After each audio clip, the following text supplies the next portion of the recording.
28 Angler. Die Zeichen stehen auf Go, Alter. 9 Nationen. Mamma mia! 4 Finaltickets. Was? 3 Zielfische. Oh mein Gott, ist das geil. Ein Finale an einem unbekannten Ort. Und ein Pokal. Der YPC Bank 2025 wird präsentiert von Shimano. Closer to Nature. Closer to People. Hearty Wise. Feel the difference. Und LMAB. Every great story starts with a cast. Hallo liebe Zuschauer, herzlich willkommen zur 19. Episode des YPC Bank 2025 und damit zur ersten Halbzeit im Halbfinale Nummer 2. Aus Gruppe C treffen Kevin Imhoff für LMAB, Anton Holzleitner von Sportex und Fox Rage-Vertreter Enrico Di Ventura auf das Führungstrio aus Gruppe D. Nämlich Youngster Max Guder von Savage Gear, Mid-Ager Mark Pachowski von Ilex und Westins Marketingmann Marius Schepp. Die diesjährige Vorrunde in der Gruppe C und D war aufgrund der äußeren Umstände sicherlich kein Leckerbissen und passend zum unberechenbaren Wetter sollen die Temperaturen heute auf bis zu 30 Grad klettern. Nicht gerade alltäglich im Spätfrühling. Die etwas kühleren Morgenstunden könnten heute deshalb besonders schwer ins Gewicht fallen. Insofern gut, dass der Angeltag im Halbfinale rund eine Stunde früher beginnt. Und zwar mit genau der richtigen Frage. Darf ich mir einen Kaffee machen? Ja, sicher. Juhu! 5:41 Uhr. Ich habe noch den obligatorischen Kaffee abgeholt beim Kameramann und habe auch natürlich meinen Glücksbringer-Kameramann. Jetzt liegt der Druck auf dir.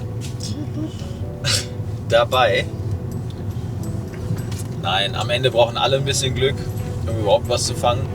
Ja, nach der Schmach von letztem Jahr bin ich natürlich froh, dass es dieses Jahr echt gut funktioniert hat, obwohl die Fische ziemlich schlecht drauf waren.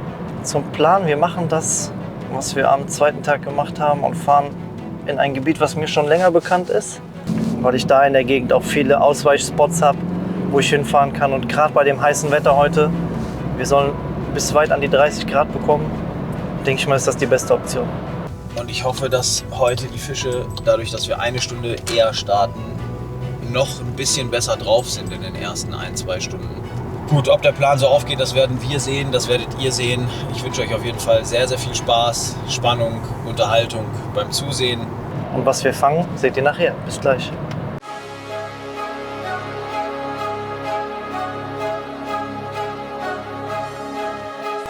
Herzlich willkommen zum zweiten Halbfinale des YPC Bank. Der Plan ist, erstmal einen Zander zu fangen, hoffentlich.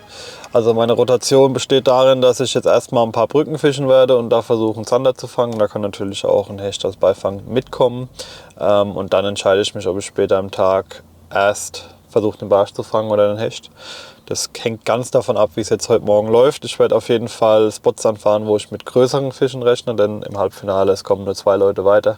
Ich bin mir ziemlich sicher, dass Kevin die Fullcard schaffen wird, deswegen denke ich, bleibt noch ein Spot offen und den will ich mehr kämpfen. Deswegen versuche ich ein bisschen größere Zander und Hechte zu fangen für Barsch. Mal gucken, ob er dann kommt. Der ist im Moment ziemlich schwierig für mich.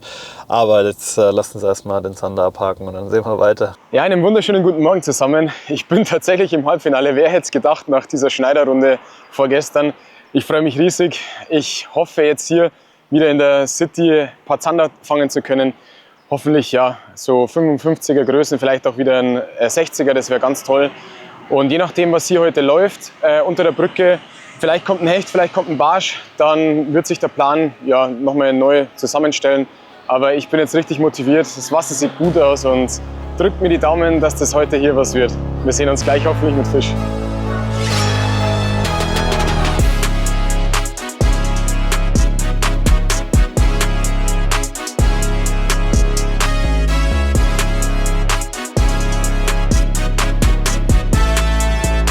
Halbfinale, da bin ich, völlig unerwartet. Ich hätte wirklich nicht mehr damit gerechnet, dass ich es noch schaffe, mit den paar Fischen, die ich in der Gruppenphase gefangen habe. Aber es hat geklappt. Ich habe gestern noch ein paar Tipps bekommen. Vielen Dank schon mal an dich, Christina.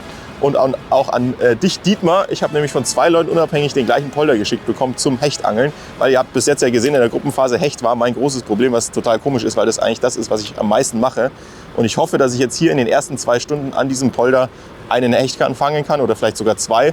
Leider ist der Wind ziemlich eingeschlafen. Das ist für mich als Hechtangler natürlich nicht so optimal. Ich werde trotzdem morgens versuchen, mir 3 Hechte zu fangen. Ich werde mit Topwater starten. Danach geht es auf den Twitchbait. Und danach kommt hoffentlich ein Zander und dann Barsch. Denn die Full Cut ist das absolute Ziel heute. Ja, freut dich auf jeden Fall auf eine richtig geile Episode. Sehr viele, sehr gute Angler jetzt hier versammelt.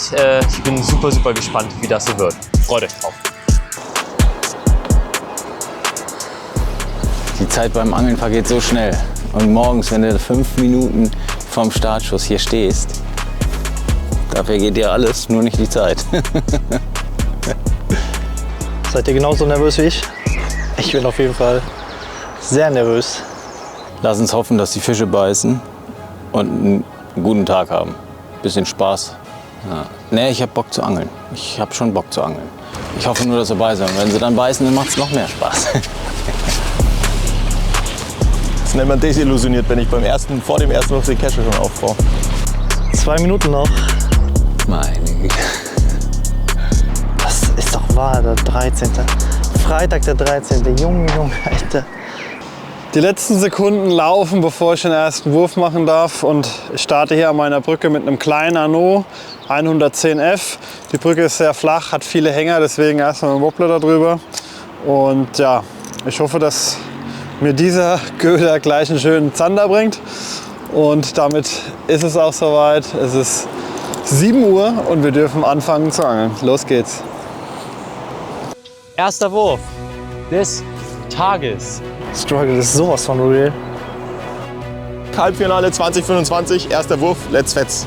Die Köder gehen erstmals auf die Reise. Ihr habt's gehört. Zander und Hecht stehen am frühen Morgen klar im Fokus. Und das erste Hallo wach lässt nicht lange auf sich warten. Fisch.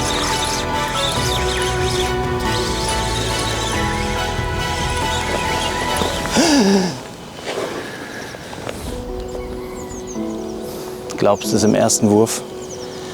Hau mir doch ab.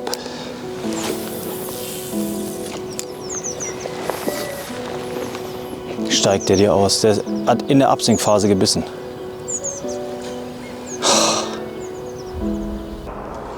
Erster Wurf, kein Barsch, schon mal gut.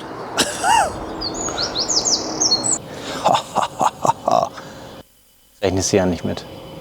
Wirfst dahin, in der Absinkphase vor allen Dingen. Und wieso bleibt der nicht hängen? Da, ein Barsch. Nein, jetzt die Tropfschrottrute da hinten. Egal.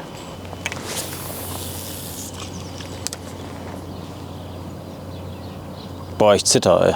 Glaubst du? Ja, die ersten Würfe ohne Biss. Wie zu erwarten in so einem Halbfinale. Läuft nichts nach Plan. Ich versuche es jetzt mal. Ich versuche es jetzt mal ein bisschen kleiner. Zum einen ist die Brut natürlich noch kleiner. Und zum anderen läuft er hier noch etwas tiefer. So bin ich ein bisschen dichter am Grund. Natürlich auch mehr Hängergefahr. Aber in der Regel auch da, wo die Fische stehen. Deshalb mal eine Etage tiefer.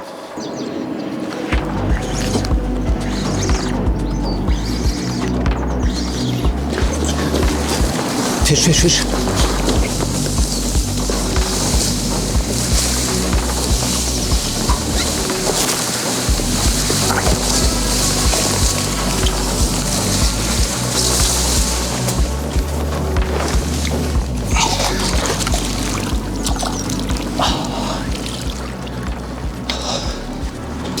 Oh, Junge. Der immer größer. Der immer viel größer. Viel schwerer, viel stärker. Glaubst du das? Egal, wir haben unseren Zander. Das ist so gut. Das ist so gut und so viel wert. Oh, ist schon raus, Alter. 44.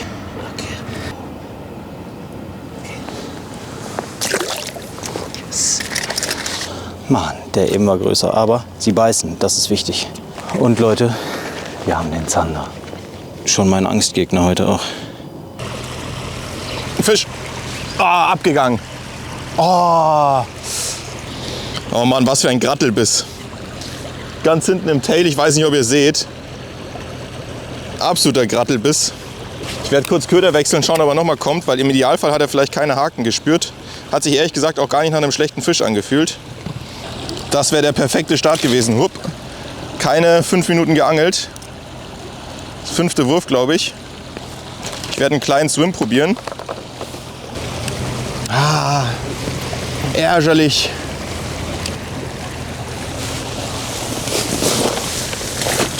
Ah, schön. Ah, es läuft. So, erster Spot. Fehlbiss gehabt vom Hecht nach 5 Minuten. Und jetzt schon gut, dass ich Ersatzsocken dabei habe. Und natürlich auch noch einen Abgang gemacht. Gibt mir ein sehr gutes Gefühl, wenn es jetzt so schnell geklappt hat. Das Einzige ist halt, ich denke, ich muss mir nicht allzu viel Zeit lassen mit dem Hechtefang. Weil wie gesagt, es wird heute richtig, richtig heiß. Ich denke, es wird mit jeder Minute schwieriger. Steht noch zu flach die Sonne. Dann ist der Schatten noch nicht da, wo wir ihn brauchen. Wir machen jetzt hier noch 2 Würfe und dann suchen wir uns die nächste Brücke. Nicht immer ein reibungsloser, dennoch ein stimmungsvoller Auftakt, der hoffen lässt, dass sich der maue 2. Vorrundentag hier nicht wiederholt.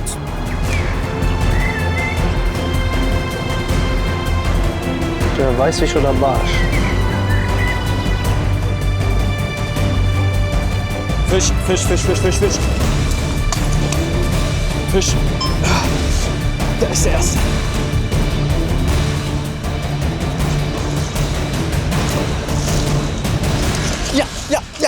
Ja, der erste Hecht ist da. Ja. Oh, jawohl. Yes, der erste Hecht. Sehr schön. Wunderbar. They are on fire, man. Juhu. Der erste Hecht des Tages. Als Leck. Sehr schön. Strammer Kollege, der sich mein Twitch-Bait richtig geholt hat. Ich bin so erleichtert über den ersten Fisch des Tages. Perfekt. Perfekt. Die Bedingungen passen. Wir legen ihn jetzt mal ganz kurz aufs Board. 70. 70 Zentimeter approved. Sehr schön. 70 Zentimeter. Perfekter Start fürs Turnier. Ich bin so happy. Sehr schön. Richtig, richtig gut. Ready. Perfect Predator. Sehr schön. Yes! Haha! Okay, also das war jetzt mein erster Fisch nach 15 Minuten Angeln. Sehr, sehr gut, dass das so schnell geklappt hat. Das verleiht mir einiges an Wohlbefinden hier gerade auf Hecht. Wie gesagt, mein Ziel ist ja 3 Hechte zu fangen. 70 cm Fisch ist völlig fein. Bin ich auch super froh damit. Ist kein 50er. Es ist sehr, sehr, sehr gut, diesen Fisch zu haben. Ich freue mich riesig gerade darüber. Und jetzt werde ich hier genauso weitermachen mit dem Twitch-Bait. Run and Gun, genauso wie ich das gemacht habe in der Vorrunde. Ich habe tatsächlich gerade mal einen anderen Twitch-Bait drauf. Ich weiß, ich starte ja hier gerade für Savage Gear. Aber ich habe jetzt mich dazu mal entschieden, einfach um euch auch mal ein bisschen was anderes aus der Pure Fishing Range zu zeigen, habe ich hier einen Dex drauf. Ein Dex Stunner, das ist einer der besten Twitch-Baits am Markt. Liegt natürlich ein bisschen hochpreisiger als der Gravity Twitch. Aber das Ding ist halt wirklich der perfekte Turnierköder, denn er hat 3 Drillinge. Er wurde natürlich für das Bassangeln konzipiert, aber die 3 Drillinge helfen mir jetzt in dem Fall, weil das letzte Mal haben die Fische auch so spitz gebissen und der Hecht jetzt auch gerade, der war sofort ab wieder im Kescher. Glück gehabt. Wie Enrico erwischt auch Max den Blitzstart. Kevin wiederum hätte sich das unheilvolle Datum vorab vielleicht besser nicht ins Gedächtnis gerufen. Alter, was ist aber hier los heute? Gut, hat heute schon alles gesehen außer Fisch, ne? Next.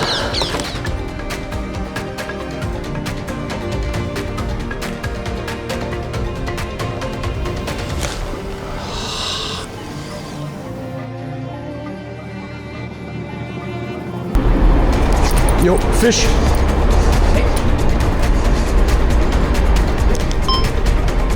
Oh, nice one. Geil. Wow. Ja. Boah, ist der große Zander, glaube ich. Ja, oha. Oha. Oha. Oha, das ist ein fetter Zander. Boah, Junge. Müssen wir aufpassen. Oh, nicht im Netz. Boah. Boah, was ein Drill. Hoffentlich geht er noch. Boah, geiler Fisch. Jawohl, er ist im Netz. Geil, geil, geil, geil, geil. Puh, das ist auf jeden Fall Mitte 60. Erster Wurf mit Twitchbait. Erster Wurf mit Twitchbait. Geil, geil, geil. Oh, ich habe jetzt schon die ersten 10 Minuten gedacht, puh, das geht gar nichts. Erster Wurf mit Twitchbait. Bam. Geil. Mega, mega Fisch. Ja. 75. 75. Wie geil. Jawohl. Jawohl. Ja, Mann. Wie geil, Alter. Ja, Mann. Das ist eine Ansage und, da lege ich mich fest, ein Fisch, der bis zum Ende auf dem Board bleiben wird. Bock, starker Beginn für Anton. Marc dagegen steckt noch in der Findungsphase. Fisch. Nein, er ist weg. Er ist weg. Er ist weg. Er ist weg. Er ist weg. Er ist weg. Scheiße. Boah, ich glaube, es war ein Barsch. Ich glaube, das war ein Barsch. Scheiße. Ja, das war ein richtig guter Barsch. Der ist nach da rechts, links weggelaufen. Also der Fisch beißt nicht nochmal. Aber mit ein bisschen Glück war er nicht alleine. Ja, Leute, das war ein sehr, sehr, sehr wichtiger Fisch, den ich da eben drauf hatte. Weil ich hatte eben echt einen guten Barsch drauf. Also ich bin ja eigentlich zum Zanderangeln, hier kann mal ein Hecht mitkommen. Mit dem Barsch habe ich auch überhaupt nicht gerechnet. Und der Fisch ist hier rechts an der Spundwand gekommen. Ganz zaghafter Biss, ist dann so schräg auf mich zu und ist darüber an die Spundwand geschwommen, sofort mit Vollgas. Das machen nur Barsche, ich habe es auch gleich gemerkt, in der Rute wieder schüttelt. War ein guter Fisch, kam auf dem Magic Slim Shad in 5 Inch, den ich gerade abgerissen habe. Und der Fisch hat viel verändert heute, sehr, sehr, sehr viel verändert. Jetzt hat er mich erstmal ein Loch gerissen, um ehrlich zu sein, weil ich habe absolut keinen Plan für Barsch und der Fisch hat so viel verändert, dass ich noch 2, 3 Brücken habe, wo ich mir relativ sicher bin, dass ich einen Zander fange, den hätte ich den ganzen Tag Hecht angeln können. Ja, so habe ich jetzt hier schon wieder viel zu viel Zeit investiert und also ich bin nicht so happy, wie der Tag anfängt und muss da erstmal drüber wegkommen, muss ich erstmal verdauen jetzt. Scheiße.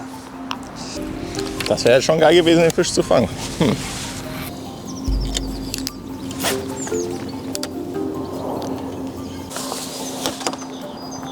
Jetzt muss er verscheucht. Wenn man nervös ist, dann ist man nicht man selbst. Schon wieder viel zu viel Zeit vereiert hier. Das kotzt mich an. Zu schwer. Zu kurze Absinkphase. Wechsel mal schnell auf eine andere Farbe und eine Nummer schwerer. Electric Perch. Neue Farbe. Geiles Ding auf jeden Fall. Bleibt beim gleichen Köder, aber schwerer bebleit. Einfach um ein bisschen mehr zackigere Bewegungen zu haben. Vielleicht ein schnelleres Fluchtverhalten. Mal gucken. Vielleicht ist das der Auslöser zum Beißen dann. Wenn der Fisch ein bisschen schneller unterwegs ist, ein bisschen schneller schwimmt. Wir sind im Sommer, da kann man das ruhig mal machen.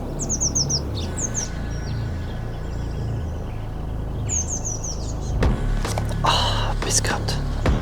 Beißen weiterhin so vorsichtig wie beim letzten Tag. Ist wenigstens aktiv.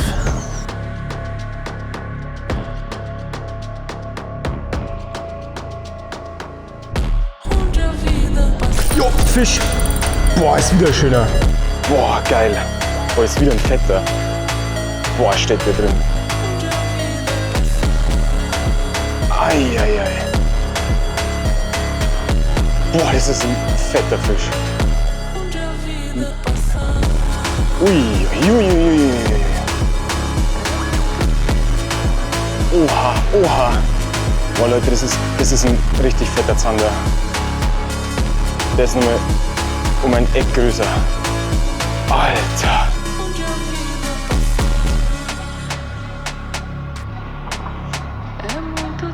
Ich musste nur ganz vorsichtig drillen. Oh, jawohl. Boah, schaut sich mal an, wie der kämpft. Ui. Boah, Leute, das ist ein Zander. Schaut sich mal den Drill an. Boah, ist das krass.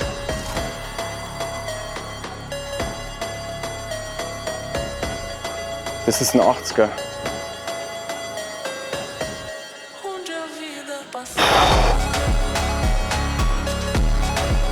Schaut sich mal diesen Drill an. Oh mein Gott, mein Herz. Alter Schwede. What the fuck? Wow. Was ein Gerät. Wow. Leute, das ist locker ein 80er Zander. Müssen wir schauen, dass ich den in die Kästchen bringe. Jawohl. Ich hab ihn. Ja, Mann. Das ist ein 85er Zander. What the fuck? Ja.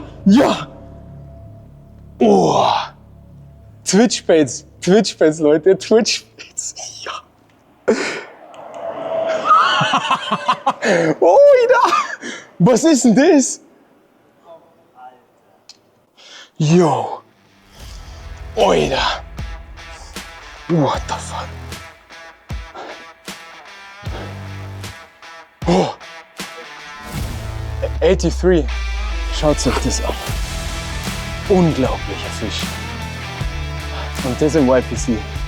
Leute, dieser Traumfisch, 83er Zander, darf natürlich wieder schwimmen. Was ein Brückenmonster. Ich gebe dem kurz Zeit. Ist das nicht krass? Leute, nach 3 Tagen Schneidern, jetzt 75, 83. Unglaublich. Und jetzt geht er. Jawohl. Wahnsinn. Boah, und das im Halbfinale. Ich habe jetzt die ersten 20 Minuten gechickt, keinen Kontakt. Erster Wurf mit dem Twitchbait, Volleinschlag. Dann, glaube ich, 2 Würfe danach wieder Volleinschlag.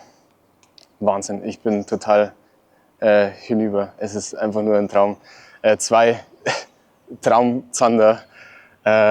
Ich bin sprachlos. Ich erkläre euch jetzt mal kurz, wie ich gefischt habe und was zur Route. Leute, ich muss erstmal kurz Atem holen. Ich will euch kurz was zur Route dazu sagen. Ich habe die letztes Jahr schon für den YPC gemacht und jetzt ist sie ja in Serie gegangen. Die Rival Bass bis 28 Gramm Wurfgewicht. Und die eignet sich nicht nur am Fluss für das leichte Zanderangeln, sondern auch in Cities, ja, fürs Twitchen von Twitchbaits, fürs leichte Jiggen.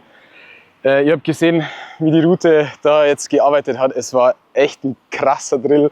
2 solche riesen Zander direkt vor den Füßen. Also da muss echt alles passen. Wichtig, die Bremse leicht eingestellt, eben wenn große Zander kommen. Wir haben hier dünne Haken, die biegen schnell auf. Ich bin total hinüber. Ich freue mich so krass. Ja, ich würde sagen, wir machen jetzt gleich weiter, weil da steht bestimmt noch einer. Also könnte ich mir vorstellen. Und was auch interessant ist, immer, wenn ich kleine Zander fange, fange ich keinen großen. Und wenn keine kleinen kommen, dann beißen tendenziell immer größere. Also ja, geil, der Plan geht auf. Kann man so sagen. Was für ein Brett von Zander. Zugleich der punktstärkste Fisch des bisherigen Turniers. Für die anderen 5 eine schwere Hypothek. Für Anton wiederum ein Riesenschritt Richtung Finale. Und falls ihr auch gern mal unter Brücken kauernd auf große Zander angeln wollt, hat der Bayer anschließend noch einige praktische Tipps. Und Leute, ein kleiner Fun-Fact. Ihr seht, ich habe hier meine Schlappen mit dabei, weil hier Knien auf die Dauer echt anstrengend wird. Und ich knie mich hier einfach drauf. Schaut so ein bisschen blöd aus, aber es erledigt den Job. Also wenn hier Fliesenleger unter euch sind, ihr kennt das Problem. Wir versuchen jetzt nochmal einen zu fangen. Ich lasse den Köder extrem lange stehen. Also mindestens 4-5 Sekunden. Ich twitch den 1-2 Mal an und lasse den einfach stehen.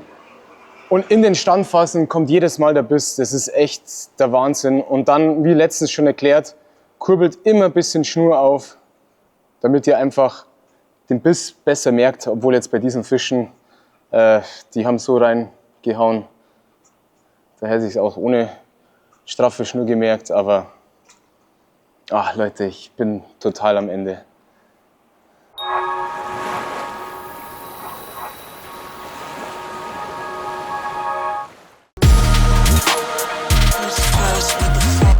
So etwas gab's noch nie. Das Design wirklich krass. Die Aktion perfekt für den Endgegner. Die Rolle super smooth und direkt vorgespult.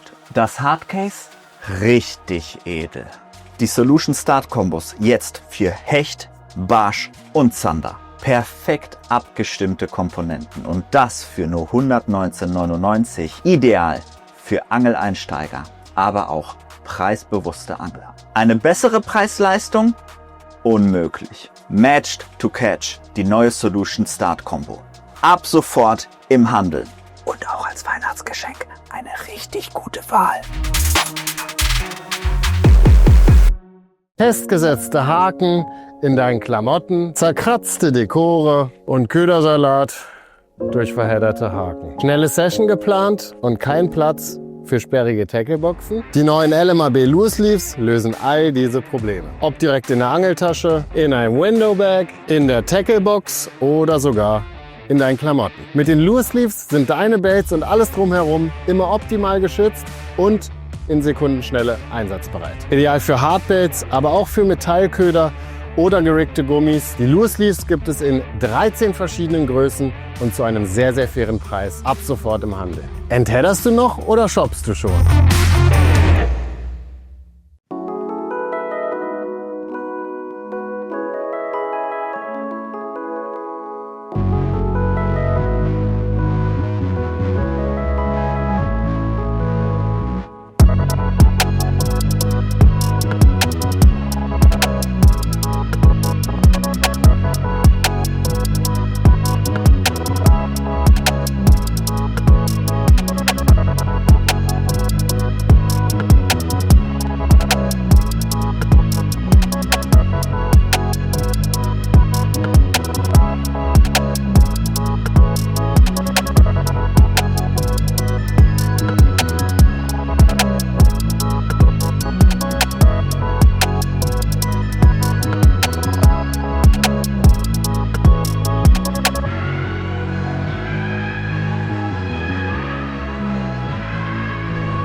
Ich habe zwar den ersten Hecht gefangen mit dem schönen Decks hier in der 11er Größe, aber ich sammle tatsächlich über die Masse der Würfel zu viel Kraut ein. Das heißt, ich gehe wieder auf meinen altbekannten und vertrauten Gravity Twitch. Das ist hier der 95 SR. Ihr kennt ihn bereits aus der anderen Folge. Diese Köder, den vertraue ich auch voll und ganz und ihr seht ja auch, wie zerballert der ist. Der wird es jetzt richten. Der holt mir jetzt die Fische überm Kraut ab. Weil der Decks läuft einfach 20 cm tiefer und diese 20 cm sind gerade entscheidend beim Hechtangeln. Also wenn ihr zu viel Kraut an den Haken habt, müsst ihr auch wechseln. Ich liebe Kanalangeln. Viele Leute mögen das überhaupt nicht. Ich liebe das. Spundwand finde ich so geil. Da ist genug Struktur. Das ist ja das Geile. Da sind Muscheln dran, hier vorne sind Seerosen davor. Spundwände haben immer Muscheln. Diese Einkerbungen, da chillt immer Fisch drin. Also Kleinfisch. Spundwand ist super. Bei Enrico ist Angeln offensichtlich das, was man draus macht. Schöne Philosophie, Handfestes gibt's aber vorerst woanders.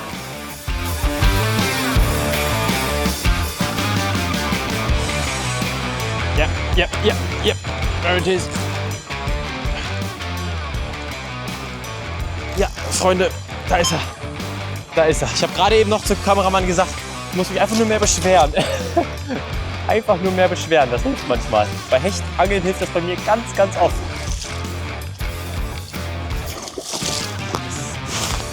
In the net. Bada boom! Der zweite Hecht auf dem Board. Und der Fisch ist gut. Oh, Gott sei Dank hat er sich gar nicht gewehrt. Gravity Twitch. Boom. Sehr, sehr schön. Oh, bin ich happy. Das ist ein guter Wertungsfisch. Und ich glaube, wir angeln noch keine Stunde. So, it's 85. Oh, no, it's 86. Wow, 86er Hecht. Der hat sich glücklicherweise gar nicht im Drill gewehrt. Der wusste schon, dass er gleich wieder zurückgehen darf. Oh, mega gut. Oh, da ist er. 86er Hecht. So ein geiler Wertungsfisch. Oh, danke für deinen Besuch, mein Hübscher. Danke. Wechseln nochmal den Köder. Auf was ganz Dezentes. Und zwar auf den Sandchat. So leicht transparent. Hiermit hatte ich auch die 2 Zander am ersten Tag. Ja, manchmal, gerade wenn die so beißvoll sind an solchen Tagen, wollen die auch nicht so grell, nicht so viel Bewegung. Und deswegen hier schön langsame Bewegung. Der Köder hat eine Besonderheit, und zwar ist er nicht nur geflavored, und das nicht von außen, sondern der Flavor ist im Gummi, aber er hat hier unten auch so Noppen für extra Flavor. Also wenn man hier Pasta reinschmieren will, dann kann man hier richtig viel eintragen, ohne dass es sich sofort wie von der glatten Oberfläche oder sowas runterspült. Total geil. Und dann super weich. Mega Farbe auch das hier, ne? Also das macht schon richtig Laune hier. Also jetzt bin ich doch froh, dass wir zumindest den 44er haben, auch wenn der erste Fisch da, der Aussteiger, um einiges kräftiger und stärker war. Wenigstens der Zander in der Karte, weil für Hecht habe ich auf jeden Fall noch andere Plätze, aber für Zander würde die Luft dünn werden, sage ich euch. Ja, bezüglich Zander gilt in dieser Staffel ganz besonders wohl dem, der Brücken kennt. Fisch. Zander. Komm schon, nicht der größte, aber. Oh, geil, Mann. Erleichterung ist da. Schnell machen. Ihr seht, schön den Chartreuse. Schön Volley genommen. Wollte ihn auf jeden Fall haben. 49,5. First Strike of the Day. Wir hoffen auf mehr und größere. Bis gleich. Bin mal gespannt, wie die Fische heute drauf sind. Auch bei den anderen. Die letzten Tage waren ja nicht so geil für alle, ne? Stimmt. Heute sind aber nach gut 60 Minuten schon 4 Angler auf dem Board. Bislang geht's in die richtige Richtung. Hoffen wir, dass das so weitergeht. Oh.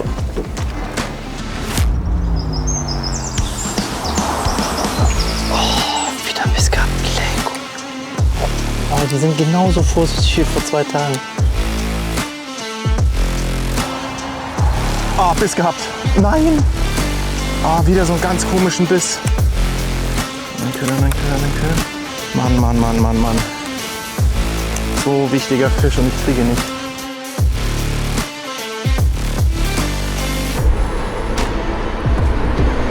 Fisch!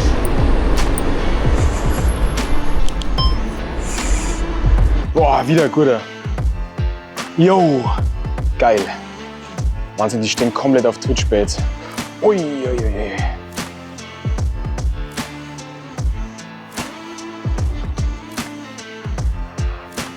Schöner.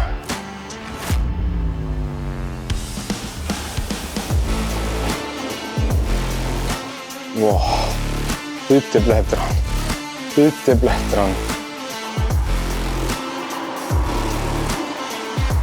Wow. Ui. Also die haben Power hier. Wow. Man muss immer extrem aufpassen mit den Drillingen mit dem Kescher. Ne? Oh, Alter, der hat Kraft, Mann. Unglaublich. Ui. Oh, fuck. Oh. Wahnsinn, ey, das ist krass.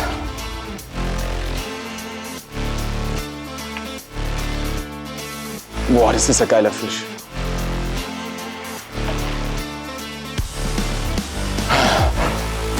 Also die haben Power, das ist unfassbar. So, jetzt kommen wir. Na.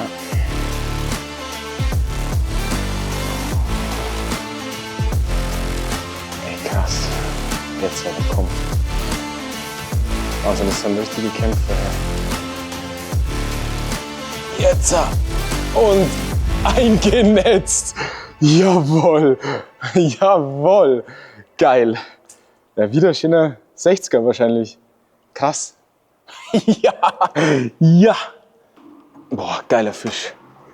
62 up. Ja. You got it? Okay. Leute, was ist hier an der Brücke los? Die Zander, die rasten komplett auf Twitchbaits aus.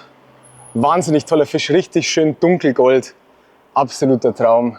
Der Plan geht voll auf jetzt Barsch und Hecht. Haben wir den ganzen Tag Zeit. Und richtig geil, der Marius von Westin, der Real Fishing, der hat mir gestern noch ein Twitchbait gegeben zum Testen. Richtig, richtig cool von dir, danke. Der hat jetzt auch gleich funktioniert. Läuft. Wahnsinn! Mit den Zandern hätte es nicht besser laufen können. Anton ist voll auf Kurs und beweist, wie schon in der Vorrunde, ein Näschen bei der Köderwahl. Den Fängigkeitsbeweis hätte Marius aber wohl lieber selbst erbracht. Okay, also der Start ist ja wirklich eigentlich gut. Es ist Hechtaktivität da, aber sie sind richtig picky. Das waren beides ganz komische Bisse, keine richtigen guten Takes. Ich meine, der Spot hier wird sicherlich auch nicht wenig beangelt sein, was, denke ich, bei dem ganzen Thema nicht hilft. Aber ja, es geht halt so ein bisschen das Gepoker los. Ziehe ich jetzt hier noch durch, bis ich den Hecht habe? Muss ich eigentlich. Ich denke, wir werden hier noch ein bisschen Strecke machen, dann zurückgehen, weil den einen Biss hatte ich ja gerade hinter einem Wehr. Und den Stretch hinter dem Wehr, will ich noch abfischen. Vielleicht steht da ein bisschen mehr Fisch. Aber ich setze jetzt hier auf den 12er Swim Parrot Special. Hoffentlich bringt der. So, jetzt tun wir den da runter swipen und dann fällt der genau. Komm schon. Nicht festhängen. Ja, geil. Irgendwo von dem einen Baum in den nächsten Baum. Oh, hängt er fest. Ich wusste es, du Arschloch. Du kannst das doch nicht filmen.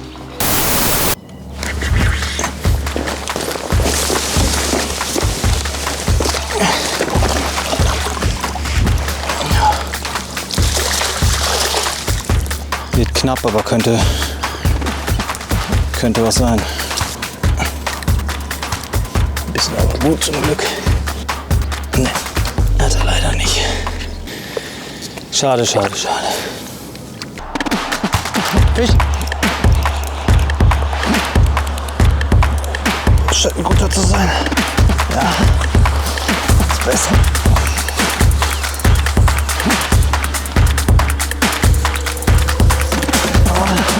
Nicht viel besser, aber was war im Wasser? Und die Skelners wieder 50,5. Obo-Schwanzlos ist dran an der 50,5, also 51. Jetzt brauchen wir noch 2 Stück, 2 schnelle, dann überlegen wir uns, was wir machen. Ob wir noch weiter auf Zander fischen oder ob wir schon auf Hechtangeln gehen.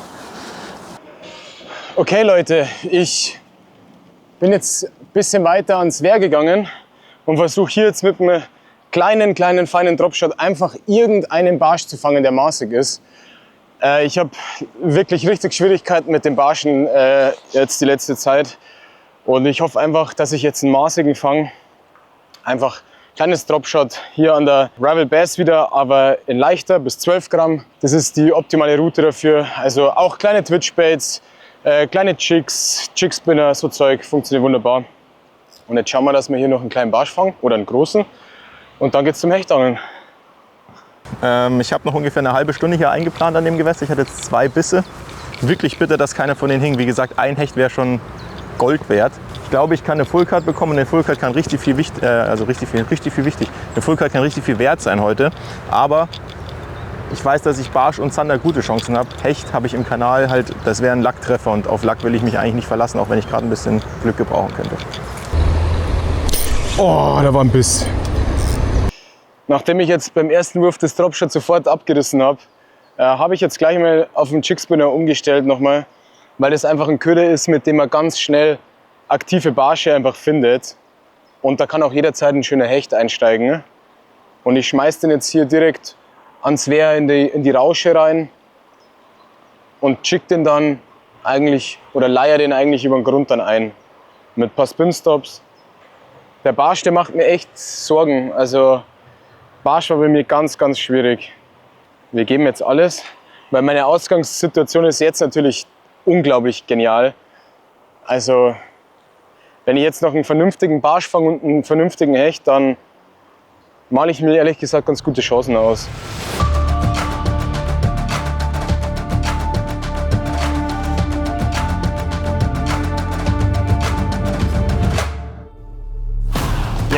Ja. Da ist er, Freunde. Da ist mein dritter Hecht. Oh, Gott sei Dank, ey. Da ist er. Oh, auf dem Twitchbait mal wieder. Schön. Da stehen. Herrlich. Fühlt sich jetzt nicht wie ein ganz großer an. Eher wie so ein 65er Fisch. Ja, aber ich take ihn auf jeden Fall. Wow. Jetzt falle ich hier gleich auch noch ins Wasser rein.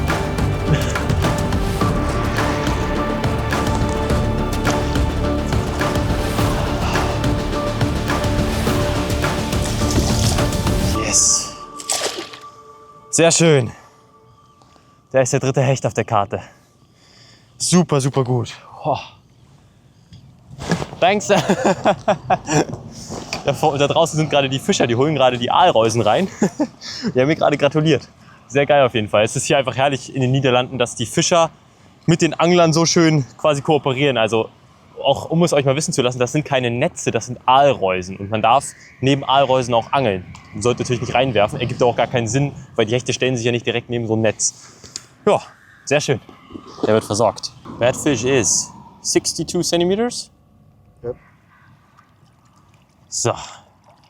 Du wirst noch mal ein ganz großer, hoffentlich. Mach's gut, mein Kleiner. Oh, Freunde, es läuft. Darf ich den gesamten Tag Hecht angeln, bitte? Nee, ich werde jetzt noch ein bisschen weiter angeln auf Hechte. Gucken, ob ich den Fisch upgraden kann. Das wäre sehr, sehr gut. Und dann geht's weiter auf Zander und Barsch. Während Max sich schon zum 3. Mal freuen kann, schaut Marc bislang in die Röhre. Oh, wow, ist das eng. Genau. Oh, eine fette, eklige Spinne. Boah, ist die widerlich, Alter. Ach du Scheiße. Wow. Die hat auch gerade Beute gemacht. Hi. Oh.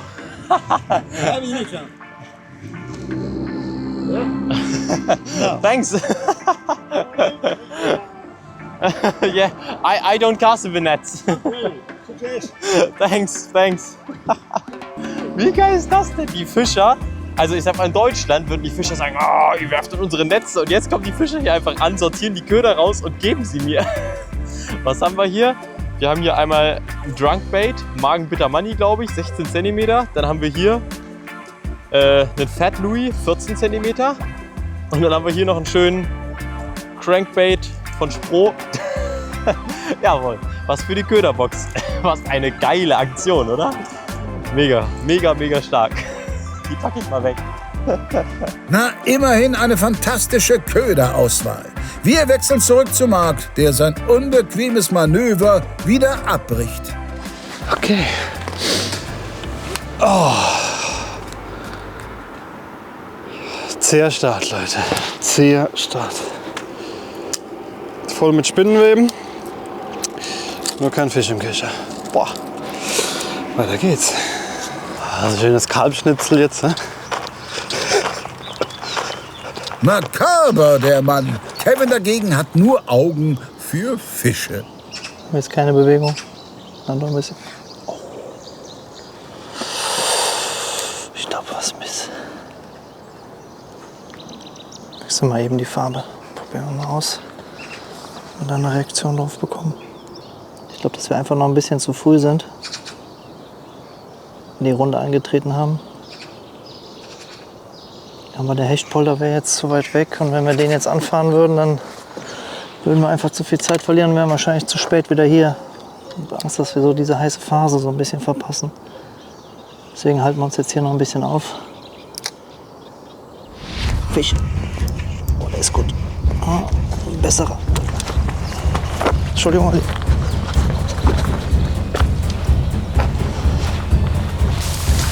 Oh.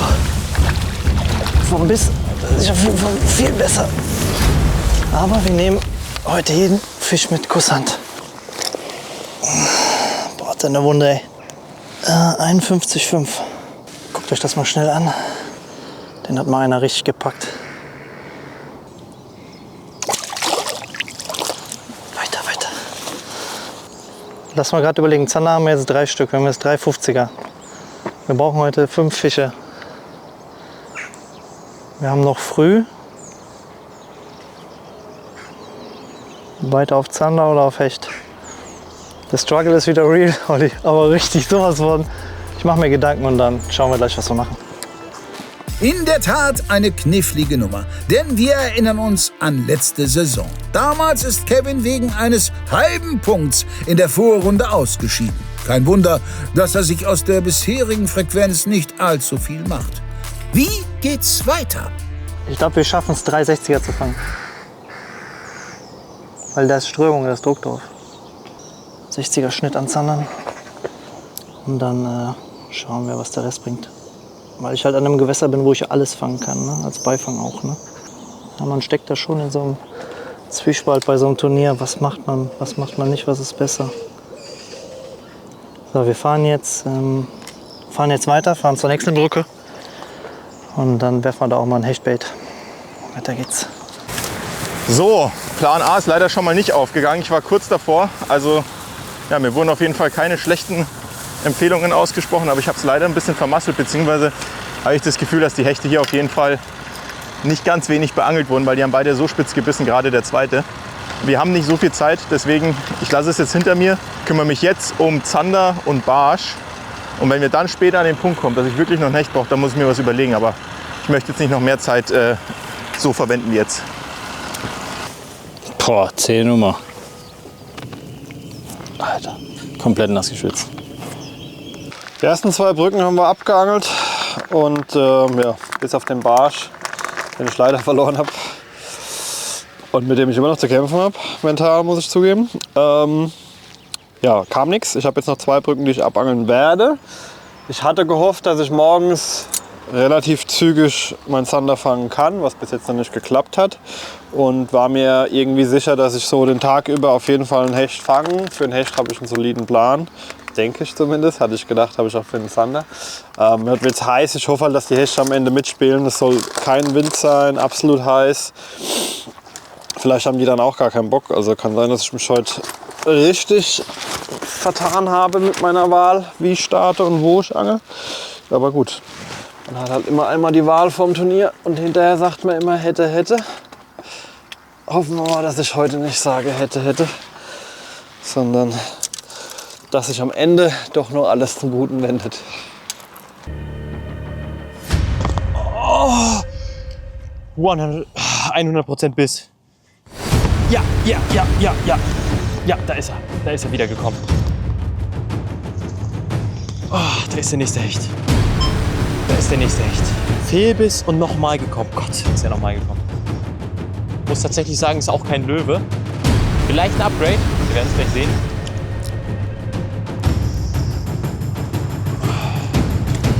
Oh, das wird ganz knapp mit dem Upgrade. Das wird ganz knapp. Egal, wir haben ihn. Nein, kein Upgrade. Okay, es wird Zeit, den Platz zu verlassen. Auch wenn es weh tut. Und mich den Zandern und Barschen zu widmen. Ready? Okay. Als ich mal hier trainiert war, haben die Zander ein Spinnerbait gefressen. Jetzt fressen sie nicht mal so einen Gummifisch.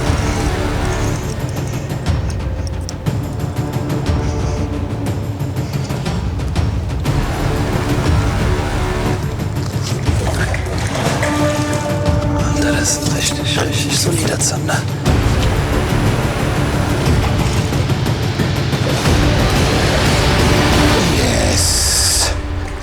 Yes! Yes! Yes! Alter, der hat an die 70. Köder hat er schon losgeschüttelt. Auch derselbe Köder, wo der Barsch drauf gebissen hat. Magic Slim Shad 5 Inch im Muddy Roach ist eine Bank. Und das ist ein solider Fisch. Ja, schaut ihn euch an. Einmal kurz für die Kamera. Und dann geht er aufs Measureboard. Oh, der Fisch ist gut, Leute. Der hat 72,5. Also 73 fürs Turnier. Jetzt macht er. Ja, da geht's noch ein bisschen Schilf, Kollege.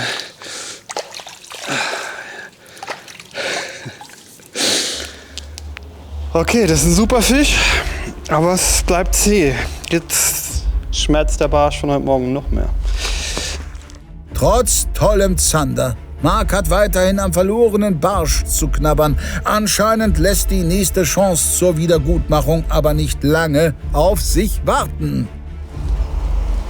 Fisch.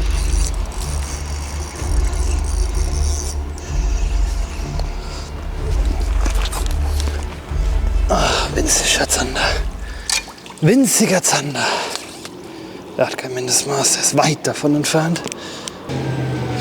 Einmal kurz für die Kamera und der darf. Oh. Okay. Oh, ich dachte erst, es ist vielleicht ein Barsch, weil er so geschüttelt hat. Aber eigentlich vom Biss her kann es kein Barsch gewesen sein. Ein kleiner Tipp noch zum Brückenangeln. Gerade wenn ihr ein Turnier angelt. Ich denke mal, die meisten, die hier zuschauen werden, sind nicht unbedingt die Turnierangler. Aber solche Brücken, die ist relativ lang. Da kann man durchaus 2, 3 Fische rausfangen aus solchen Brücken. Allerdings sollte man da auch ein bisschen strategisch vorgehen. Und zwar, der erste Wurf sollte nicht unbedingt bis ans Ende der Brücke gehen und dann den ganzen Weg durchkurbeln, weil wenn ihr quasi am Ende der Brücke den Fisch fangt, ist die Chance halt relativ hoch, dass der Fisch die anderen Fische, die da vielleicht nur unter der Brücke liegen, verschreckt, die vielleicht beißen würden. Deswegen immer so ein bisschen sich nach hinten arbeiten in der Brücke. So kann man durchaus mehrere Fische fangen. Der Zander, der große, der kam jetzt auch direkt hier vorne und der kleinere da weiter hinten. So kann man eben aus einer Brücke durchaus mehr rausholen. Ob das beim privaten Angeln so wichtig ist, klar will jeder Fische fangen. Aber gerade im Turnier ist sowas vielleicht so der eine kleine Tipp, der den einen Fisch mehr bringen kann. Und so versuche ich mich hier jetzt durch die Brücken durchzuangeln. Ich habe noch eine Brücke und jetzt mit dem Fisch ist ein super Fisch, keine Frage, aber nur der eine Fisch bringt natürlich auch nicht das Finale, deswegen da muss jetzt noch ein bisschen was kommen. Aber ja, das pusht mal wieder so ein bisschen, muss ich sagen. Ich glaube, wir haben sie schon gefunden. Fisch. Oh! Mist. Wie gesagt, wir scannen jetzt mal gerade mit dem Jigspinner die Brücke ab. Und vielleicht haben die da auf das Aggressive ein bisschen mehr Bock. Also ich will mich jetzt auch nicht zu sehr an denen festbeißen, die ich hier gefunden habe. Weil wir die Stelle gleich auf jeden Fall nochmal anfahren. Dass sie vielleicht ein bisschen aktiver sind.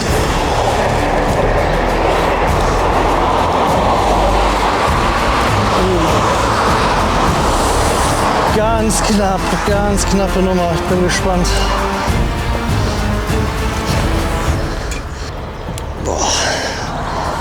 Erstmal die Route hier. Der wird echt knapp. Könnte noch nicht mal so reichen. Der Kescher ist im Wasser, Fisch ist drin. Dann gehen wir mal gucken, wie viel Zentimeter der Kleine hat. So Leute, das wird... Oh nee, hat er nicht. Der ist viel zu klein.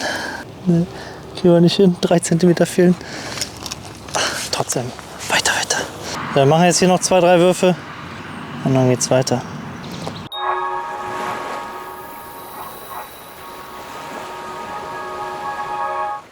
Du suchst ein Weihnachtsgeschenk? Für Angler? Dann haben wir hier Genau das Richtige für euch. insgesamt 6 Varianten. Top-Produkte von über 20 Marken. Kein Zubehör mehr, sondern 100% Köderinhalt. Neu in diesem Jahr. In jedem Bag versteckt sich eines von insgesamt 6 exklusiven Weihnachtsprodukten. Für nur 49,99 erhältst du eine liebevolle Zusammenstellung an Ködern und Süßigkeiten mit einem Warenwert von mindestens 100 €. Und mit ein bisschen Glück gibt es sogar einen Warenwert von über 300 € für ein besonders sinnliches Weihnachtsfest. Fertig verpackt im Jutebeutel, perfekt als Weihnachtsgeschenk, direkt unterm Weihnachtsbaum. Und nur auf hechtundbarsch.de. Und nur solange der Vorrat reicht. Die Center Fishing Bags.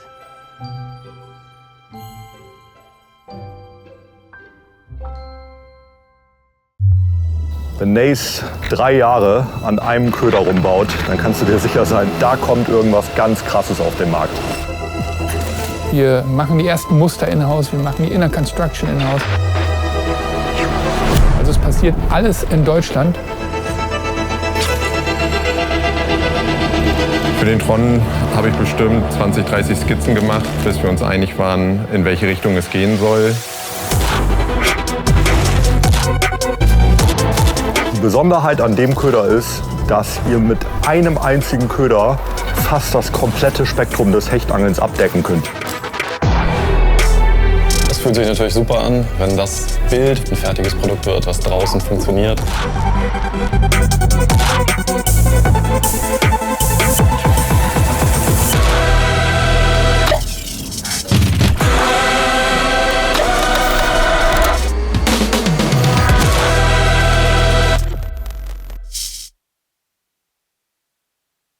Hey Leute, ich habe hier was richtig Tolles für euch.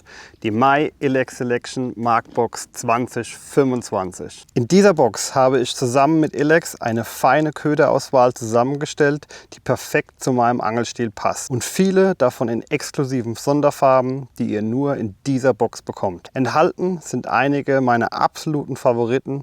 Jeder Köder ist sorgfältig ausgewählt, damit ihr direkt am Wasser durchstarten könnt. Und obendrauf gibt es noch ein exklusives Ilex Cap, eine Autogrammkarte und sogar eine limitierte Ilex Backhahn. Aber Achtung, diese Box gibt es nur in einer begrenzten Stückzahl, also warte nicht so lange und sichere dir jetzt deine My Ilex Selection Markbox und sei bereit für dein nächstes Angelabenteuer. Und denk dran, bald ist Weihnachten. Mit dieser Box hast du eine super Geschenkidee.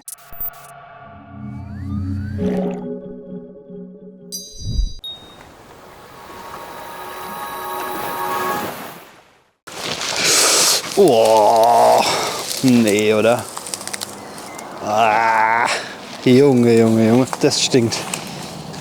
Oh, widerlich. Mein ganzer Schuh ist voll mit Faulschlamm. Das wird eine schön stinkische Fahrt mit nassen Füßen. Geil, hab ich richtig Bock drauf heute. Solche Geschichten schreibt nur der YPC. Grüße an Flo. So, eine halbe Stunde Autofahrt ist vergangen. War es hoffentlich wert. Sind wieder am Kanal. Hier habe ich gestern auch meinen Tag beendet. Was aber jetzt sehr geil ist gerade, hier steht voll der Schatten drauf.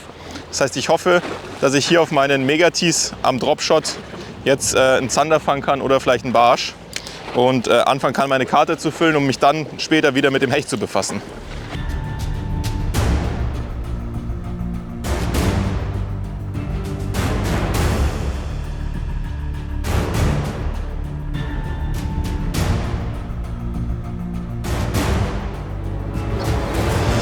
Fisch. Boah. Jetzt haben wir auf den größeren Chat gewechselt. Oh, jawohl. Bitte bleib dran, Alter. Da ist er. Komm schon. Jetzt geht die Stunde. Moment, noch ein bisschen.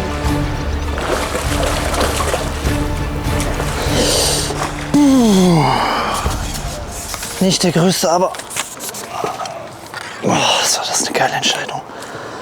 Das Wechseln auf den größeren Shed hat uns natürlich jetzt sehr geholfen. 67 cm. Boah, und die machen mich so glücklich, kann ich ganz ehrlich gar nicht in Worte fassen. Mega. Setz mal zurück.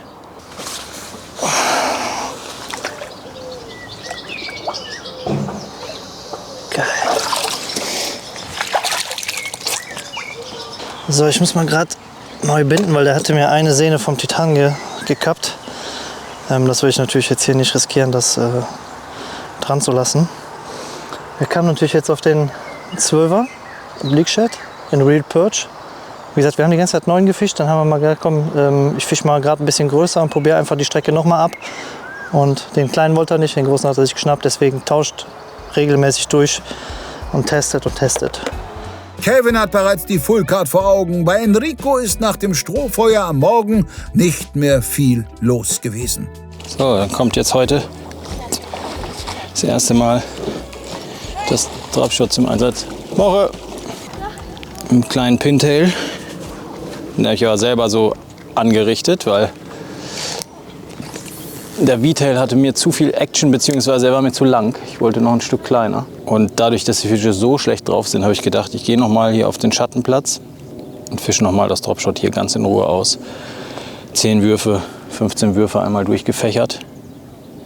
In der Hoffnung, dass hier noch mal einer beißt, weil ich glaube, hier steht viel Fisch. Ich führe das Dropshot immer ganz passiv, ob Sommer oder Winter. Ganz wenig geshakt, also ganz wenig so gezupft in der Rutenspitze. Immer nur so eine Kurbelumdrehung, dass das Blei über den Grund schleift. Das kann man natürlich mit der Rolle machen. Das kann man alternativ auch über die Rutenspitze so führen. Fisch.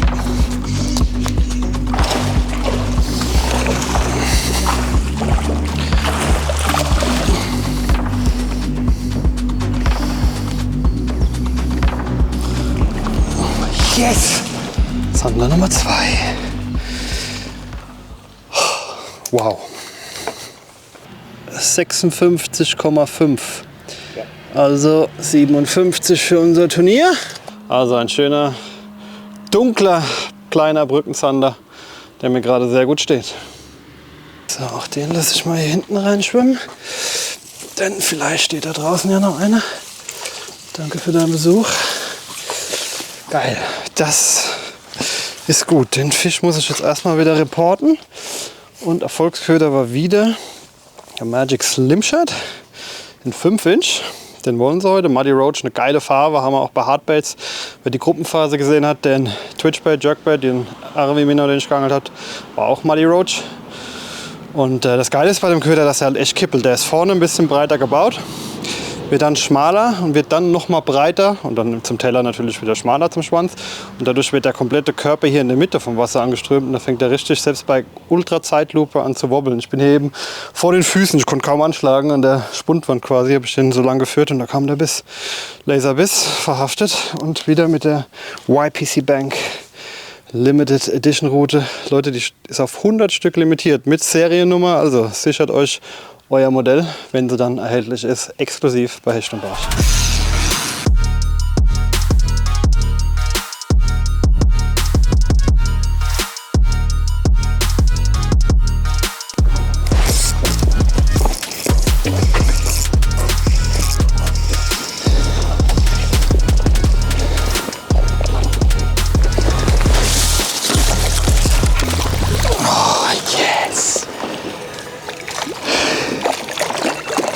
Dropshot, Leute. Und da klingelt der Wecker. Und da klingelt der Wecker. Boah, Alter, ist der angepickt. Und da klingelt der Hechtwecker.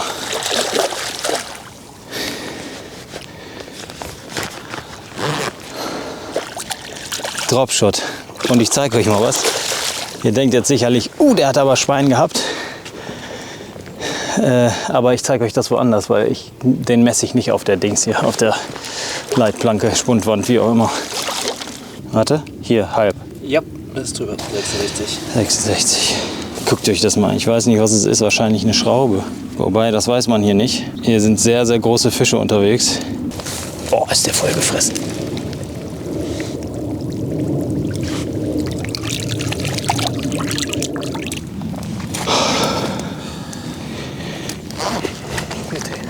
Petri, Dank.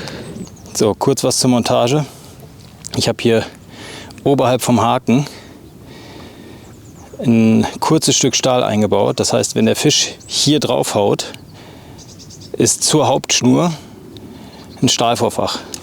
Ja, ich habe das hier dann hier mit diesem kleinen Pintail, das ist eigentlich ein Slick Finesse in 9 cm. Da habe ich hinten aber das V abgeschnitten, dass er hier hinten nur ganz, ganz leichte Bewegung hat.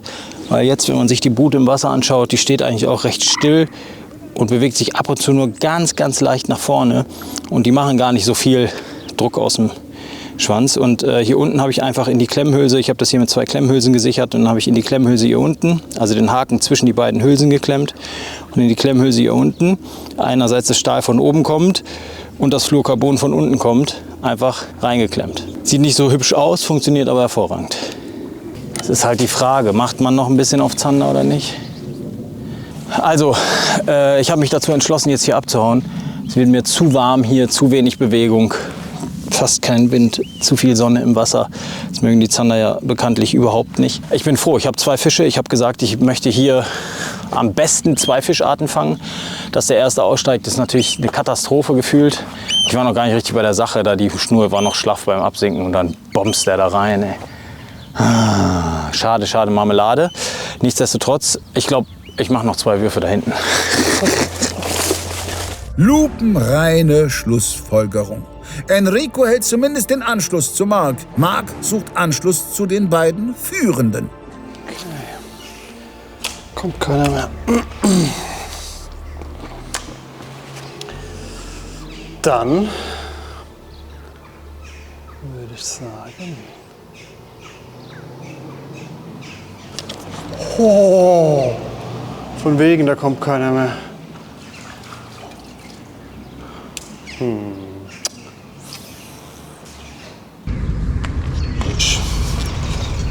Okay. Der ist winzig. Da werde ich auch mit der Hand landen. Das ist ja zum Glück erlaubt. Und er ist schon weg. Winziger Zander. Vielleicht sind das die Bisse, die ich hatte. Ich hatte so ein bisschen auf Barsch gehofft. Aber ja, vielleicht sind es einfach nur Mini-Zander. Deshalb 2 Würfe noch. Dann machen wir hier Feierabend. Und dann weiß ich ehrlich gesagt nicht, ob ich erst Hecht angeln gehen soll oder Barsch. Ich habe so, ja, wie gesagt, Barsch habe ich keinen Plan. Ich habe so 1, 2 Ideen, die quasi auf dem Weg liegen. Was natürlich auch Zeit frisst. Also auf dem Weg zum Hechtangeln oder ob ich durchfahre. Das ist ungefähr eine Stunde Fahrt bis zu meinen Hechtspots. Ich bin guter Dinge, dass ich einen Hecht kriege, trotz dem Wetter, oder besser gesagt 2. Aber man weiß es halt immer nicht vorher. Ne? Das ist ja das am Ende doch auch schöner beim Angeln. Zumindest wenn man privat angeln ist. Im Turnier wisst man es gerne. Mal gucken. Ich, wie gesagt, mache hier noch 2 Würfe und dann währenddessen überlege ich mir mal, was Sinn macht. Wie immer, wenn es Bisse gibt, kann man sich nicht losreißen. Das ist meistens ein Fehler. Nicht immer. Hörst du das, Enrico? Hier ist einfach eigentlich zu viel Fisch, um abzuhauen, aber es ist so mühselig. Nee, komm, das ist Zeitverschwendung. Let's go. Während Marc sich aufmacht, hat es auch beim einzig noch punktlosen Angler geklingelt. Leider wurde die Kamerafrau auf dem Spundwandmarsch kurz abgehängt. Deswegen können wir euch nur das Ergebnis präsentieren. So, erster Fisch des Tages ist da. Kam hier auch wieder auf den Megatees. Ist ja noch alles schön feucht hier, das ist ganz gut. Allzu weit muss ich die Scale nicht ausbreiten, denn er ist wirklich small. Ein kleiner Barsch, aber wie wir in den letzten Tagen gelernt haben, Megatees, auch ein kleiner ist ein schöner. Und ich würde sagen, er hat 25. Sind wir uns da einig? Ja. Gut, 25 approved. Da haben wir ihn. Ja, ähnlich wie gestern hatte ich auch schon so einen kleinen hier. Den lassen wir einmal kurz zurückfluppen. den süßen und ja, zumindest auf dem Board. Nach den beiden Hechtfehlbissen wichtig und richtig und wichtig. Aber eine Sache ist mir hier schon aufgefallen. Hier ist viel, viel weniger Strömung als gestern. Deswegen werde ich jetzt hier noch einmal zurücklaufen und dann werde ich hier auch erstmal wegfahren. Weil, ja, das fühlt sich hier nicht so super an. Okay, Abmarsch. So, das war's jetzt wirklich. Jetzt verziehen wir uns hier sowas von. Gehen jetzt erstmal Hecht angeln. Und hoffentlich auch Hecht fangen. Das wäre geil. Enrico reißt sich nun also doch los. Marius' Aufbruchspläne werden dagegen durchkreuzt. Ah, scheiße. Beim Keschern verloren. Ah, den habe ich verkeschert. War ein Barsch etwas größer. Nicht riesig, aber shit, den habe ich verkeschert. Ah, ärgerlich. Solche Fische können an so Tagen, wie wir jetzt in den letzten Tagen hatten, echt wichtig sein. Aber gut, aufregen bringt nichts. Wenn es ein 45er gewesen wäre, wäre ich jetzt wahrscheinlich am Beinen. Aber so ein Ende 20er, der muss verkraftbar sein. Wir sind schon 3 Stunden im Turnier. Ich gehe Hechte angeln. Das ist zwar jetzt ein Pain mit der Fahrt und ja, es ist wie es ist. Ich habe nichts für Barschen, jetzt random irgendwas versuchen. Lieber mal versuchen, 2 ordentliche Hechte zu fangen und dann schauen, was passiert. Über eine Stunde Fahrt. Das ist lange. Das könnte bedeuten, wir sehen uns erst in der nächsten Episode. Mal gucken. Gut möglich. Falls ihr euch übrigens fragt, warum Anton seit längerem nicht zu sehen war, nach dem zweiten Spotwechsel hatte der Bayer mit Übelkeit und Fieber zu kämpfen, möglicherweise wegen zu hoher Sonnenintensität am Vortag. Ein Update zu seinem Zustand liefern wir euch später. Erstmal gehen wir aber zu Max, der nun an neuer alter Stelle schnell den zweiten Zielfisch abhaken möchte. Angekommen am Zanderplatz. Auch diesen Zanderplatz kennt ihr bereits. Ich habe auch gar keine großartige andere Auswahl. Bei der absoluten Hitze, die jetzt hier gerade zu Buche schlägt, müssen wir uns Brücken suchen, im Schatten angeln. Und ich würde sagen, das probieren wir jetzt. Let's go!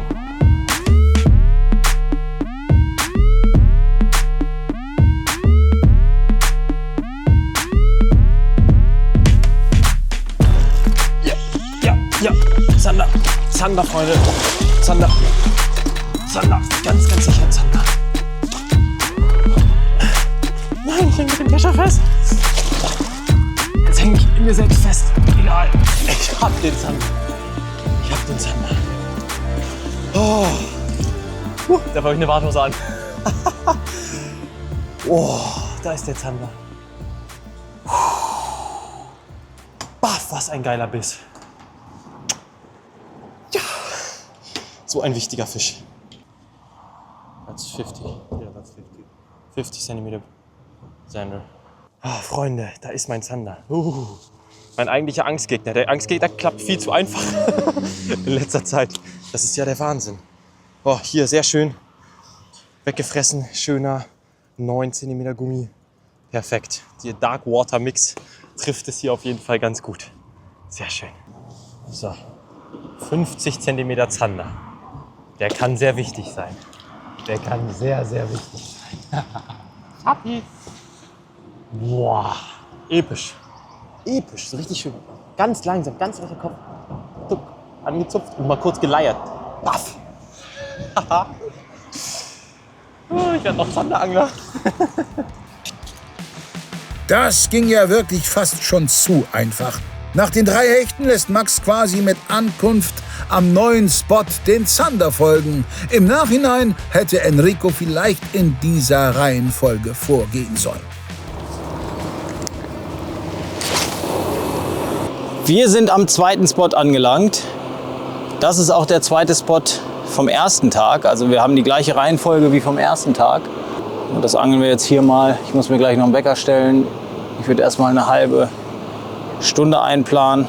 Erfahrungsgemäß ist es ja so, dass wenn die Hechte aktiv sind, was heute auf jeden Fall nicht so aussieht, wenn man sich das Gewässer hier anguckt, dann beißen die schon recht schnell, gerade auf so gejickte Köder.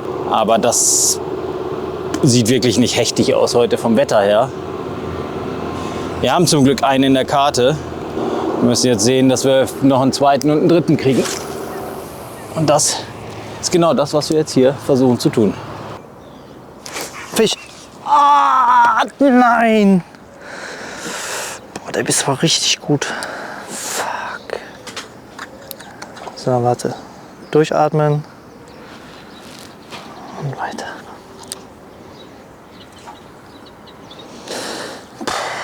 Boah, der Biss gerade tat schon weh, ne? Bin ich ganz ehrlich. Oh, das kann ich. Ah, ne. Brasse. Zu klein für Brasse. Genau, ihr seht, dass ich jetzt auch auf eine Baitcaster umgestiegen bin. Eben genau aus dem Grund, weil ich jetzt hier so eine Doppelstrategie fahren will. Einerseits sozusagen den Weg hoch mit Dropshot-Fischen und den Weg runter mit Crank oder Fisch, glaube ich. Nee. Nee. Naja. Widerlich. Wo war ich stehen geblieben? Genau. Also ich will so eine Doppelstrategie fahren. Eben einerseits mit Dropshot und andererseits eben mit Crankbait oder mal einen Jigspinner oder eine Zikade. So um ein bisschen abzuwechseln. Ich denke mir eben gerade, dass das für Barsch auch nochmal was bringen kann. Und gerade mit Crank und so habe ich halt nochmal größere Chancen auch auf den Hecht. Und der wäre jetzt natürlich ein absoluter Lucky Punch. Aber wäre auch total cool, wenn ich den fangen würde. Weil da müsste ich nicht noch irgendwo hinfahren. Die Suche nach dem kleinen Jigspinner oder nach einer kleinen Zikade. Eine kleine Zikade wäre auch nicht schlecht. Da ist das so ein Kollege, den ich haben will. Vielleicht steht ja unter dieser Brücke hier nämlich tatsächlich auch ein Barsch. Nichts Genaues weiß man nicht. Nicht wundern, dass meine Kiste hier so wahnsinnig voll ist. Ich habe halt alles irgendwie in dieser Kiste, was ich für heute brauche. Also ich habe nichts mehr dabei außer diese Kiste. So, reicht halt. Wenn man sich genau vorher Gedanken macht, wo man angeln will und wie man angeln will, dann reicht das, was man hier hat, außer dass ich die Haken nicht gelöst bekomme. Man.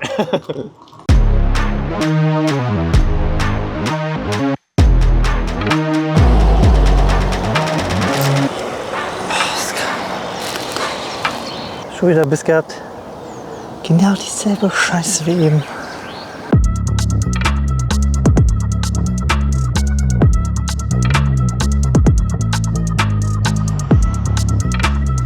Barsch.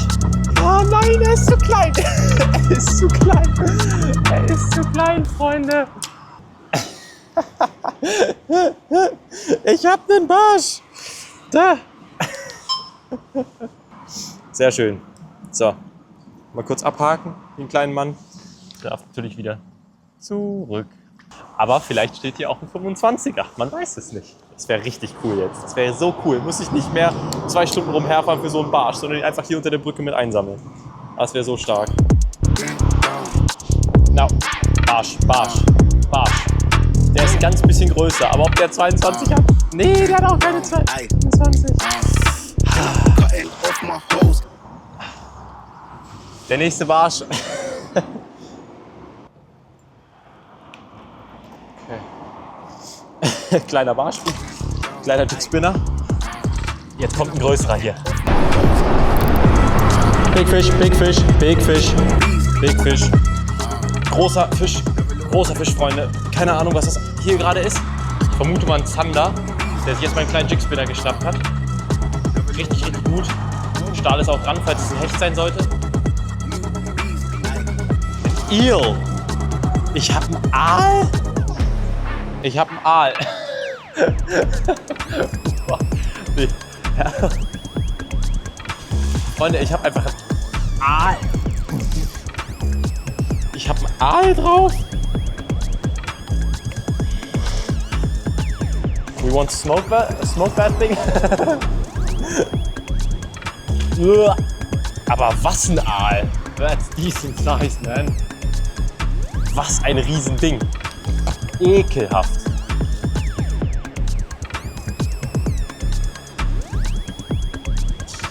Also, damit habe ich jetzt nicht gerechnet. Oh. So slippery, man. That's not gonna be easy. Nope. Oh, man. Oh, perfekt. Sehr schön, Freunde. Wer kümmert sich jetzt darum? Bürger, wenn du zuschaust, hier, ich habe was für dich. Kurios und ein bisschen eklig. Während Max die Aalspuren beseitigt, kämpft Enrico mit Flaute. Wir hauen ab. Es ist zu wenig hier, zu tot. Wir gucken, dass wir auf die offene Fläche gehen und da vielleicht zumindest den einen oder anderen kleineren von der Packung kriegen. Also es mag sein, dass wenn man jetzt eine Stunde weiter jiggt, dass man irgendwie einen Kontakt kriegt, ja. Aber die Stunde haben wir nicht heute. Deswegen lieber Strecke machen, frisches Wasser, alle 10, 15 Meter und weg hier. Aufbruchsstimmung kurz vor der Pause. Zum Abschluss dieser Folge hören wir aber wenigstens einmal rein, wie es Anton geht, beziehungsweise wie es jetzt für ihn weitergeht. Ich habe keine Ahnung, Alter. Ich bin komplett damisch. Okay, liebe Zuschauer, es ist jetzt echt so, dass mir richtig beschissen geht. Ich brauche jetzt irgendwie eine Pause, ich muss ins Auto in den Schatten. Wir werden jetzt einfach lange fahren an den Platz zum Barschangeln. Das geht mir jetzt total gegen den Strich, aber ich kann leider nicht. Ich bin so unkonzentriert. Und ja, wir fahren jetzt runter in die Zone 1, probieren am Großgewässer einen Barsch zu fangen. Und Hecht ist dann wahrscheinlich vorbei heute, aber hilft nichts. Müssen wir jetzt leider machen. Dass Anton so wenig zuversichtlich wirkt, gibt durchaus zu denken. Wir hoffen, dass sich sein Zustand verbessert, denn selbst wenn es nur noch ein guter Barsch werden sollte, hat der Bayer dank seiner überragenden Zanderpunktzahl noch reelle Chancen. Dahinter liegen Max und Kevin dicht an dicht. Marc ist mit seinen beiden guten Turnierfischen ebenfalls noch in Reichweite. Enrico und Marius dagegen müssen aufdrehen, sonst dürfte der Finalzug recht bald abgefahren sein. Wie das Ganze hier ausgeht und welche beiden Angler das diesjährige YPC-Finale komplettieren, seht ihr am kommenden Sonntag ab 18 Uhr. Ich wünsche euch einen wundervollen Start in die Adventszeit und viel Spaß mit eurem Hecht- und Barsch-Raubfisch-Adventskalender. Bis Sonntag. Ciao.